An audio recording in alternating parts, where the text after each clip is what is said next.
참 뜻깊은 날입니다. 남성교회하고 여전도회가 함께 연합하여 헌신 예배를 이전에도 드린 적이 있었나요?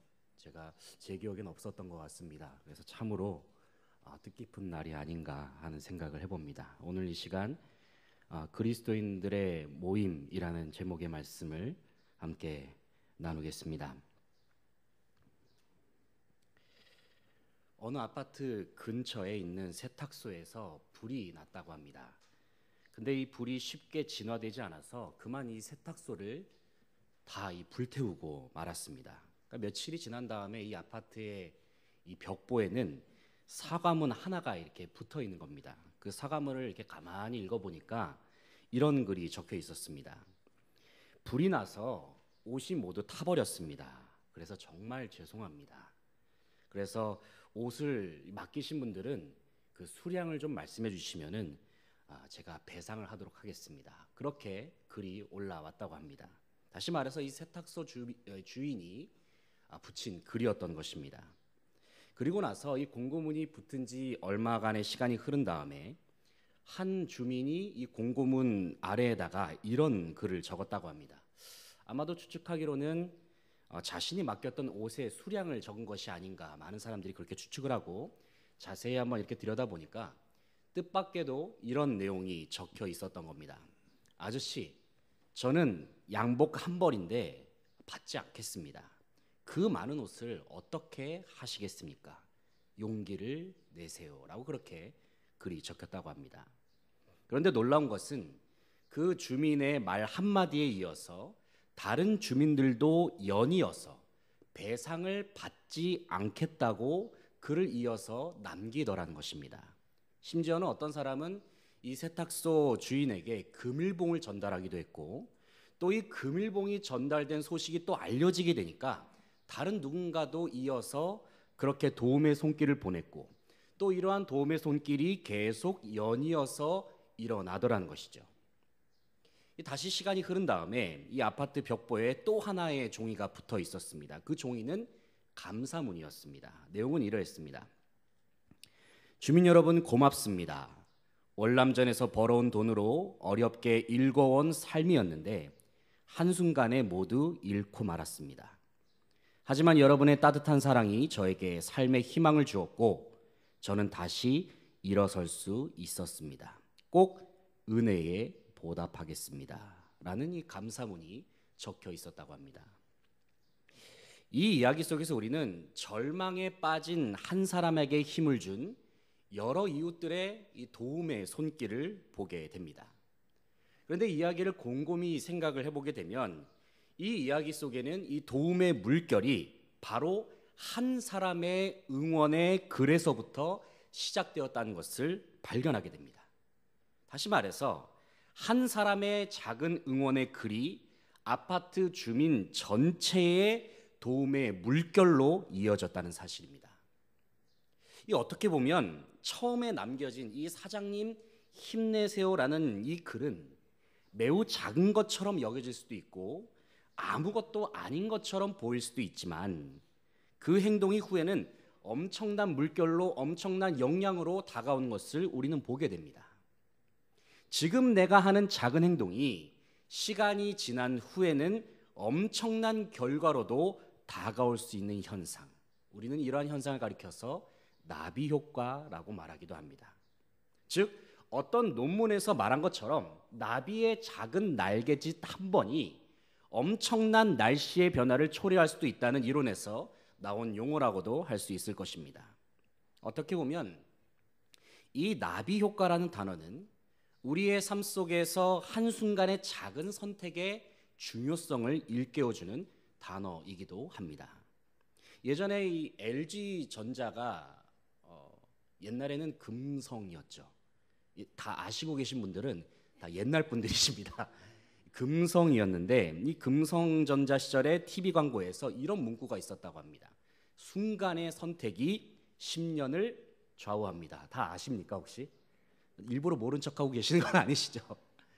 순간의 선택이 10년을 좌우합니다라는 문구를 내건 적이 있었다고 합니다. 한마디로 말해서 순간의 선택이 중요하니까 금성TV를 사라, 이런 주제의 의도, 광고의 의도라고도 할 수 있을 것이죠. 여러분, TV를 잘 선택하는 것도 이렇게 중요하다고 말하는데, 생각해 보면 우리가 예수 그리스도를 믿기로 선택하면서 오늘날 이처럼 놀라운 축복을 누리면서 산다는 것, 이 얼마나 생각할수록 귀한 일인가를 다시 한번 우리는 느끼게 되는 것이죠. 오늘날의 지구상에는 참 많은 사람들이 예수를 믿고 있고 또 교회를 다니고 있습니다. 그러나 이 땅에 이처럼 복음이 전파된 데에는 모든 일에 다 시작 지점이 존재하는 것처럼 작은 나비의 날개짓과 같은 이 복음 전파가 활발히 일어나게 되는 출발 지점이 있었다는 사실입니다. 결국 그 복음의 작은 날개짓은 결국에는 거대한 폭풍과 같은 복음의 바람을 일으켜서 오늘날의 전 세계의 수많은 그리스도인들이 탄생케 되는 결과를 우리는 오늘날도 보게 되는 것입니다. 오늘 우리가 함께 읽은 본문 말씀은 안디옥 교회에 대한 이야기입니다. 안디옥 교회. 우리가 사도행전을 읽어보게 되면은 초대교회의 이 두 교회의 대표적인 모습을 보게 되는데, 이 대표적인 두 교회는 하나는 예루살렘 교회이고 또 하나는 바로 오늘 우리가 읽은 안디옥 교회가 되겠습니다. 이 두 교회는 나름대로의 특징을 가지고 있습니다. 먼저 이 예루살렘 교회는 초대 교회의 본부인과 동시에 유대인 중심적으로 선교 활동을 감당했던 교회입니다. 이 반면에 이 안디옥 교회는 중심 지역에 있는 것이 아니라 예루살렘 기준으로 했을 때 북쪽의 수리아 지방에 위치한 교회라고 할 수가 있겠습니다. 그런데 이 안디옥 교회의 특징은 이방인 중심적으로 선교를 감당했던 곳이기도 합니다. 어떻게 보면 우리가 이 대한민국 땅이라고 하는 유대인 기준으로 봤을 때 우리나라도 이방 땅이죠. 우리가 대한민국 땅에서 이처럼 예수를 믿을 수 있게 된 것도 어떻게 생각해 보면은 안디옥 교회의 활약 덕분이라고도 생각할 수 있을 것입니다. 특별히 안디옥 교회는 바울의 전도 여행의 출발 지점이기도 했습니다. 그래서 안디옥 교회로부터 출발한 복음은 이방인들에게도 전파가 되고 이를 통해서 수많은 이방 지역에 교회가 세워지는 모습을 우리는 볼 수 있습니다. 저런 이런 의미에서 본문에 나오는 안디옥 교회에 태동된 하나의 장면은 복음 전파의 나비 효과와 같은 사건이라고 저는 생각하고 싶습니다. 왜냐하면 안디옥 교회가 있었기 때문에 복음이 온 세계와 열방으로 활발하게 전파될 수 있었기 때문입니다. 그런데 이러한 안디옥 교회가 탄생하게 된 배경을 보게 되면 그리 좋은 상황이 아니었다는 것을 우리는 알 수가 있습니다. 왜냐하면 안디옥 교회가 세워지기 직전에 스데반 집사님의 순교가 있었습니다. 그리고 이 일을 계기로 해서 당시에 예루살렘 교회에 대한 큰 박해가 일어났다는 것입니다. 이러한 박해로 말미암아서 예루살렘 교회 성도들은 뿔뿔이 흩어지고 말았습니다. 각기 각처에 흩어지고 만 것이죠. 그런데요, 거기서 놀라운 일이 일어났습니다. 분명 교회의 성도들은 박해를 받아서 뿔뿔이 흩어졌는데 흩어진 성도들이 각자가 위치한 지역에서 복음을 전파하고 있더라는 것입니다. 결국 이뤄지는 이러한 흩어지는 과정을 통해서 복음 전파가 더 활발하게 더 넓게 확장되는 놀라운 현상이 일어나고 있다는 것이죠. 19절 말씀을 보시게 되면 당시에 흩어진 성도들이 복음을 전파했던 장소가 나오고 있습니다. 그 장소의 지명이 베니게, 구브로, 그리고 안디옥이라는 지역입니다. 그런데 특이한 점이 있다고 한다면 이때만 하더라도 복음을 전파하는 대상이 아직은 유대인으로 한정되어 있다는 것을 알 수가 있습니다.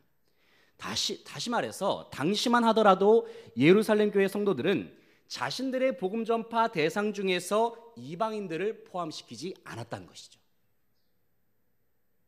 그런데 이러한 상황 속에서 어느 성도들은 이 헬라인과 같은 이방인들에게도 복음을 전했다라고 성경은 조심스럽게 기록을 하고 있습니다. 한번 19절 20절 말씀을 같이 읽어보겠습니다. 19절 20절입니다.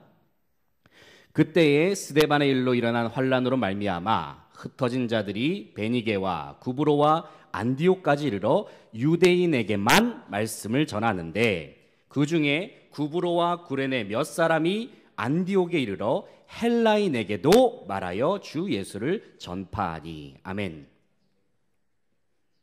여기서 우리는 19절 하반절에 나오는 유대인에게만 말씀을 전했다라는 표현과 또 20절 하반절에 나오는 헬라인에게도 말하여 주 예수를 전파했다, 이 표현이 의도적으로 대조를 이루고 있다는 것을 우리는 발견할 수 있습니다. 그만큼 당시에 이방인들에게 복음이 전파된 사건이 그만큼 엄청난 일이었다는 사실입니다. 그런데 이러한 일이 누구를 통해서 일어났다고 말하고 있습니까? 그 이름이 여기에 기록되어 있지 않습니다. 다시 말해서 무명의 전도자들을 통해서 발생했다는 사실입니다. 사랑하는 성도 여러분, 우리는 여기서 하나님께서 일하시는 방법을 한 가지를 발견하게 됩니다.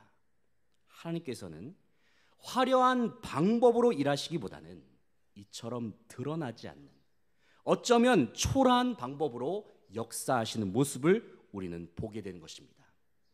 우리가 예수님께서 이 땅에 오셨던 그 과정을 한번 생각해 보시기 바랍니다. 예수님께서 이 땅에 어떻게 오셨습니까?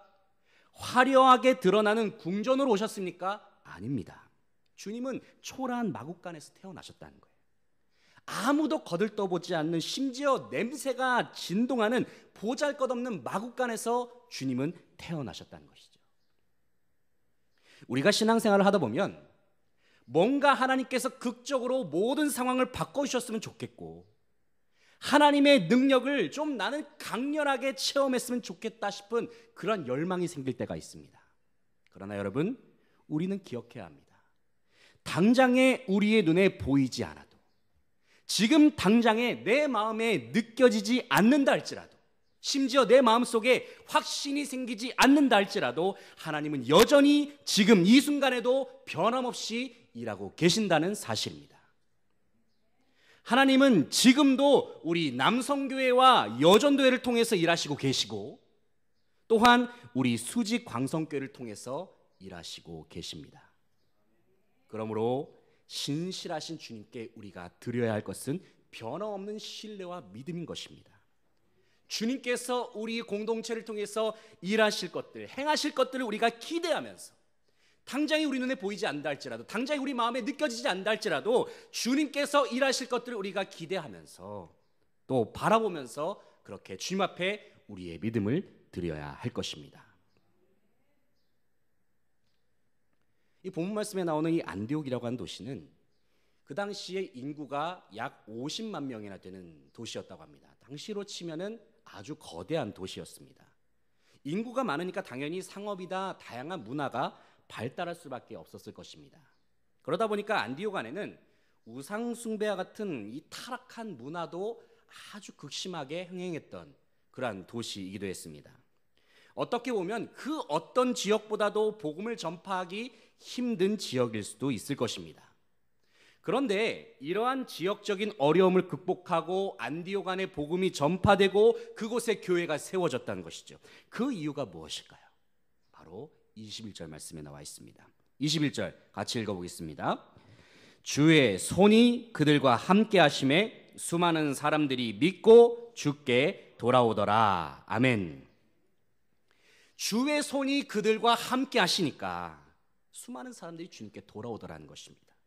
그리고 그 믿는 자들이 함께 모여서 예수 그리스도를 주님으로 고백하는 교회를 이루게 되었다라고 본문은 증언해 주고 있습니다. 사랑하는 성도 여러분, 초대교회 성도들과 함께 하셨던 주님의 손이 우리 남선교회, 여전도회, 그리고 권사회를 비롯한 우리 모든 교회의 기관 가운데 충만하시기를 소망합니다. 주님의 손이 우리와 함께 하시면 우리는 못할 것이 전혀 없습니다. 주의 손을 의지함으로 하나님께서 맡겨주신 귀한 일들을 힘있게 감당하는 저와 여러분 되시기를 소망합니다. 우리의 힘으로만, 우리의 능력으로 감당하려고 한다면 우리는 지쳐서 넘어질 수밖에 없을 것입니다. 그러나 주님의 손이 우리와 함께 하시고 주님의 손이 우리를 붙잡아 주시면 우리는 능치 못할 게 없는 것이죠. 저는 오늘 본문 말씀을 묵상하면서 이 본문의 저자인 누가가, 이 사도행전이 누가가 기록하지 않았습니까? 누가가 이 복음이 이방인에게 전해지는 과정에 대해서 그렇게 화려하게 다루고 있지 않다는 느낌을 계속 받으면서 본문을 읽게 되었습니다.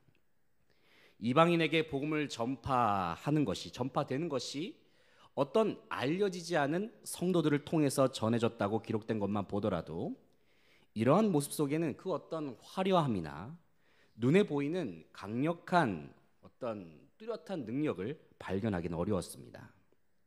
하지만 놀라운 것은 보이지 않는 것 같아도, 그리고 그 모습이 미미해 보인다 할지라도 하나님의 구원의 역사는 여전히 진행되더라는 것입니다.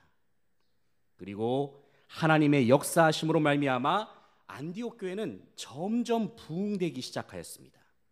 급기야 이러한 부흥 소식은 초대교회의 본부였던 예루살렘 교회에까지도 들려지게 되었다는 것이죠.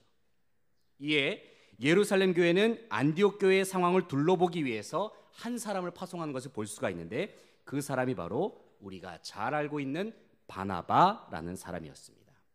24절을 보게 되면은 바나바는 이런 사람입니다. 24절 같이 읽어보겠습니다. 바나바는 착한 사람이요 성령과 믿음이 충만한 사람이라. 이에 큰 무리가 주께 더하여지더라. 아멘. 24절을 보니까 바나바를 가리켜서 착한 사람, 성령과 믿음이 충만한 사람이라고 표현하고 있습니다. 또 23절을 보게 되면은 바나바가 모든 하나님의 성도들을 하나님의 말씀으로 권하는 장면이 나오고 있습니다. 다시 말해서 바나바는 하나님의 말씀에도 매우 능통한 사람이었다는 것입니다. 그런데 이러한 바나바 때문에 큰 무리가 주께 더해졌다고 기록하고 있습니다. 누구 때문에 큰 무리가 더해졌다고 기록하고 있습니까? 바로 바나바 한 사람 때문이다라고 성경은 말하고 있다는 것입니다. 사랑하는 성도 여러분, 바나바 한 사람 때문에 많은 사람들이 주님께 돌아온 것처럼 여러분 한 사람 때문에 이 지역사회의 사람들이 주님께 돌아올 수 있기를 축복합니다. 여러분의 사역 가운데 주님께서 더욱 힘을 주셔서 이 땅에 그리고 온 세계와 열방 가운데 하나님의 나라가 건설되고 확장되는 것을 함께 우리가 비전으로 품었으면 좋겠습니다.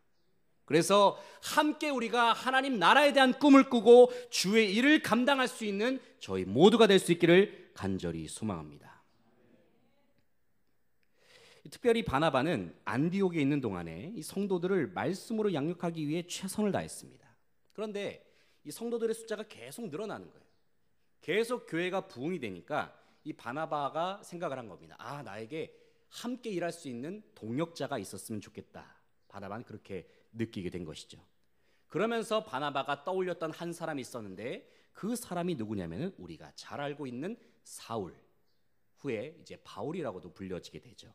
사울이라는 사람이었습니다. 그래서 바나바는 사울의 고향에서 그를 데리고 와서 안디옥 교회에서 함께 동역한 것을 우리는 보게 됩니다. 그리고 그들이 안디옥 교회에서 최선을 다해서 말씀을 가르치고 양육하였을 때에, 그때서야 이 안디옥 교회 사람들이 뭐라고 불려지게 되는지 26절 말씀 같이 읽어보겠습니다. 26절 시작. 만남에 안디옥에 데리고 와서 둘이 교회에 1년간 모여 있어 큰 무리를 가르쳤고, 제자들이 안디옥에서 비로소 그리스도인이라 일컬음을 받게 되었더라. 아멘. 바나바와 바울이 안디옥 교회에서 1년간 하나님의 말씀을 가르쳤을 때에 안디옥 교회 사람들이 비로소 세상 사람들로부터 그리스도인이라고 불리우게 되었다는 것입니다. 여기서 그리스도인이라는 호칭은 그리스도를 따르는 충성된 자들이라는 의미가 있습니다. 다시 말해서 이 그리스도인이라는 호칭은 아무나 얻을 수가 없는 호칭인 것이죠. 오직 예수 그리스도를 나의 구주로 삼고 충성스럽게 주님을 따르는 자들만이 얻을 수 있는 보배로운 이름이라는 것입니다. 어떤 목사님의 이야기가 생각이 나는데요. 아마 여러분이 많이 들어본 말씀 하나의 예화일 수도 있을 것입니다. 한 번은 어떤 목사님이 미국에 가려고 비행기를 탔다고 합니다. 그리고 긴 비행 시간 동안 성경을 펴서 읽으면서 그렇게 미국으로 가고 계셨습니다. 그런데 그때 어느 미국 노인이 다가와서 이렇게 이 성경을 읽고 있는 목사님한테 다가와가지고 이런 질문을 하더라는 것입니다. Are you a Christian? 이렇게 물어보더라는 것이죠. 당신은 그리스도인입니까? 라고 그렇게 물었답니다. 그러자 목사님은 반가운 마음에 이렇게 대답을 했다고 합니다. Yes, I'm a pastor. 이렇게 대답을 했다는 거예요. 무슨 말입니까? 저는 목사입니다. 라고 그렇게 대답을 했다는 거예요. 그러자 이 조금 후에 노인이 또 다시 와서 이렇게 묻더랍니다. Are you a real Christian? 이라고 이렇게 물어봤다는 것이죠. 당신은 진짜 그리스도인입니까? 라고 노인이 그렇게 물어봤다는 거예요. 노인이 또 물어보니까 목사님이 당황을 한 거예요. 그러자 목사님은 할 수 없이 그냥 마지못해서 yes 라고 대답을 했다고 합니다. 그런데 이 목사님이 이 노인의 질문을 계속해서 곱씹게 되는 거예요. 이 생각하면 생각할수록 뭔가 조금 불쾌하기도 한 겁니다. 목사라고 했는데 진짜 그리스도인 맞냐라고 이렇게 물어보는 상황 자체가 조금 당황스럽기도 하고 불쾌하기도 하고 뭔가 이 노인 좀 이상한 사람 아니야? 라고 그렇게 생각을 했다고 합니다. 그러면서 조금은 시간이 지나면서 부끄러운 마음이 들더래요. 그러면서 목사님은 그리스도인이냐라는 질문에 대해서 다시 한번 자기 자신에 대해서 내가 과연 누구인가? 내가 과연 예수님 앞에서 나는 어떤 존재인가를 되새기고 생각해 보았던 시간이기도 했다는 것이죠. 정말 내가 구원받은 그리스도인인가? 내가 그동안 목회도 열심히 했고 사역도 열심히 했지만 내가 그리스도인이라는 사실을 잊어버리고 산 것은 아닌가? 목사님은 그렇게 생각을 했다는 거예요. 사랑하는 성도 여러분, 우리는 그리스도의 몸된 교회를 이루고 있는 지체들이죠. 그리고 하나님께서는 우리를 집사, 그리고 권사, 장로, 목사라는 직분으로 불러주셨지만 우리에게 가장 자랑스러운 직분이 있다고 한다면 그것은 바로 그리스도인이라고 하는 성도의 직분인 줄 믿습니다. 특별히 주님께서는 이 땅의 모든 그리스도인들을 이 세상에서 빛과 소금의 역할을 감당하며 살라고 말씀하여 주셨습니다. 다시 말해서 그리스도인들이 진정 그리스도인다운 모습으로 이 땅을 살아가게 되면 이 세상은 아름다운 하나님 나라의 모습으로 변화될 것임을 말씀하고 계시는 것입니다. 우리가 본문 27절부터의 말씀을 보게 되면은 바로 안디옥 교회의 모습이 빛과 소금의 역할을 감당하는 하나의 모습과도 같음을 보여주게 됩니다. 본문 27절부터의 말씀을 보시게 되면 안디옥 교회가 한창 부흥할 즈음에 그 당시에 천하에 큰 흉년이 들었다라고 성경은 기록하고 있습니다. 다시 말해서 흉년이라고 하는 것은 양식이 끊어지고 농사가 잘 되지 않는, 한마디로 말해서 이 세상에 위기가 닥쳐왔다고 할 수가 있을 것입니다. 그렇다면 이러한 어려움 속에서 안디옥 교회가 취했던 행동이 무엇일까요? 29절 30절 말씀 같이 읽어보겠습니다. 제자들이 각각 그 힘대로 유대에 사는 형제들에게 부조를 보내기로 작정하고 이를 실행하여 바나바와 사울의 손으로 장로들에게 보내니라. 아멘. 이 말씀을 보니까 이 안디옥 교회의 성도들이 유대에 사는 예루살렘 교회의 형제들에게 부조를 보냈다라고 그렇게 기록을 하고 있습니다. 다시 말해서 주변에서 어려움을 당하는 믿음의 형제 자매들을 물질로 도왔다는 것입니다. 안디옥 교회 공동체는 교회 내부에 있는 지체들만 돌본 것이 아니라 교회 외부에 있는 형제 자매들의 어려움까지도 돌아본 공동체였습니다. 본문에 나오는 안디옥 교회가 도왔던 유대에 사는 성도들, 유대에 사는 형제들이 이 예루살렘 교회에 있는 형제 자매들을 지칭하는 것인데요. 어떻게 보면은 우리는 이렇게 생각할 수도 있을 것입니다. 아니 같은 교회끼리니까 그렇게 돕는 게 그렇게 어려운 일이 아니지 않을까? 그런 질문을 우리가 가질 수도 있을 것입니다. 그러나 우리가 알다시피 생각을 해보면 내 교회가 아니고 내 공동체가 아니라고 한다면 쉽게 도움의 손길을 내미는 것이 쉽지 않음을 또 우리는 보게 됩니다. 그럼에도 불구하고 안디옥 교회는 기꺼이 예루살렘 교회를 위한 그들의 어려움을 외면하지 않고 부조를 냈다는 사실을 우리는 보게 됩니다. 사랑하는 성도 여러분, 우리 교회의 표가 무엇입니까? 바로 사랑과 나눔이 있는 교회입니다. 우리는 사랑과 나눔이 있는 표 아래에서 참으로 다양한 선교 활동을 감당하고 있는 교회이기도 합니다. 교정 선교, 군 선교, 그리고 최근에는 오늘 안 오셨지만 이 선교사를 맛있는 불고기로 후원하셨던 우리 우건사님 가정의 후원도 있었습니다. 여러분, 우리는 이러한 선교 활동에 대하여서 우리가 그동안에 많이 들어왔기 때문에 참 익숙하게 생각할 수도 있는데요, 사실 이러한 선교 사역, 나눔과 구제 사역은 결코 쉬운 일이 아니라는 것입니다. 다시 말해서 웬만한 믿음이 아니고서는 이러한 사역을 감당하기가 참 어렵다는 거예요. 그런 의미에서 이러한 사역에 동참하는 여러분은 참으로 대단한 분들이라는 생각을 해봅니다. 한번 옆 사람에게 이렇게 칭찬을 해주시면 감사하겠습니다. 참 대단하십니다. 앞뒤적으로 인사하겠습니다. 시작. 참 대단하십니다. 이게 진짜 대단한 일이거든요. 이게 그냥 되는 일이 결코 아닙니다. 하나님께서 기뻐하시는 선교와 나눔 사역은 결코 아무나 할 수 없는 참 대단하고도 위대한 사역인 것이죠. 특별히 오늘 헌신을 다짐하는 남선교회 그리고 여전도의 회원 여러분, 예수 그리스도를 믿는 우리의 믿음과 사랑이 이웃을 향한 사랑과 나눔으로 드러나서 하나님께 영광 돌리는 우리 교회 그리고 남선교회, 여전도회가 되기를 소망합니다. 이제 말씀을 정리하겠습니다. 올 한 해 동안 우리 대한예수교 장로의 이제 통합교단의 표가 뭔지 혹시 여러분 아십니까? 김현희 집사님이 지금 대답하시려다가 갑자기 멈추셨어요. 이 올 한 해 동안 우리 교단 총회의 표어는 바로 거룩한 교회 다시 세상 속으로입니다. 이제 뭐 총회가 이제 9월이면 다시 시작이 되니까 또 새로운 표가 생겨나겠죠. 그리고 돌아온 주일부터 열리게 된 여름 성경학교의 주제가 무엇입니까? 유치부가 뭐였죠? 네, 교회야 마을로 가자입니다. 아동부의 주제가 뭔가요? 아동부 선생님들 아시는데 말씀 안 하시는 거죠? 아동부는 예수님과 두루두루 마을 탐험입니다. 예수님과 두루두루 마을 탐험. 그러니까 이 주제들이 공통점이 있어요. 이 공통점을 한마디로 말씀을 드리면 교회는 이 세상 그리고 마을과 함께 가는 공동체가 되어야 한다는 것입니다. 그것이 이 주제의 특징이에요. 저는 지난 주간에 이 담임 목사님께서 기회를 주셔가지고 지역사회와 마을에서 선한 영향력을 감당하는 교회를 탐방하고 돌아왔습니다.